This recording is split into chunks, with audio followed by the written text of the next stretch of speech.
Welcome back to an inside look at Southeastern football with Mike Lucas. Coach, before the break, we were talking about the tough loss to Central Arkansas. Why don't you take us through the first half highlights? Let's take a look. We had a really good locker room coming out. Our kids were very intense, fired up for this home ball game. We knew that Central Arkansas is going to be a very tough opponent. We start out here at the beginning of the game with a screen pass to Jay for our initial first down of the ball game. Jay had an outstanding game with over 200 yards rushing. Here's a reverse to Andre Cryer. Catches him by surprise. Had a big block at the beginning of the play by Brian Babin. So Andre gets us all the way down inside the 20. Good call by Coach Condell. But we have to settle for a field goal. Jeff Turner was 2 for 2 on field goals last night, and Jeff is really kicking well for us. We came out knowing we had to stop the run in different personnel groupings. We knew they were going to run the football or throw the football, and we came in with a good game plan on stopping their run. I believe they had 41 yards rushing and 1.6 yards per carry for the ball game. Their quarterback, Nathan Brown, I believe is the best quarterback in the conference right now. He makes a sharp throw there. Tommy Connors comes up. It's a big third down play, knocking the ball out. They were leading the conference in third downs. And Mark Newbill, they tried a fake punt on their first fourth down, and Mark came up and made a big play. We get the ball on the 30-yard line.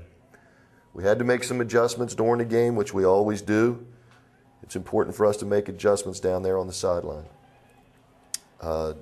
George Leverett misses a tackle for a loss, but the defensive line and Mark Newbill and Tony Richardson, I believe 11 tackles in this ball game. And there's again Tony Richardson with another tackle for a loss. It's probably the best game that Tony has played. Then we hold him here. This is a third down play. We're trying to run the ball in the end zone. We hold them on the 1-yard line. And then they come back and go play action pass. It was really a one receiver route.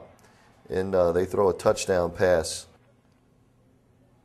Play action pass for us with a nice throw to Byron Ross. And then Byron Ross makes a nice run at the end of the play. This is a very good throw by Brian. Here's an inside zone play to Jay. Another long run.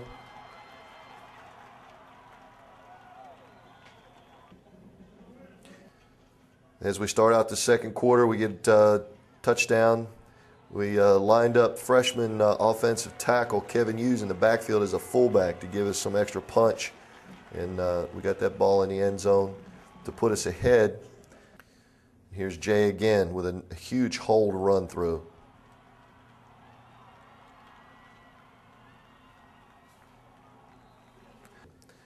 And here we've got this set up. We've got a receiver 10 yards behind everybody downfield, a reverse pass, and Byron Ross underthrows the ball. We had a nice drive going there at that time also. Here's a big tackle by backup linebacker Stephen Honore. Steps up in the gap and makes a very physical tackle. Nice run here by Jay, cutting back off the block. Jay's running very physical right now at this point in time. And again, they looking at Mike to keep the ball, and this time he hands it off to Mario Gilbert. Mario gets a very nice run down inside the 5-yard line.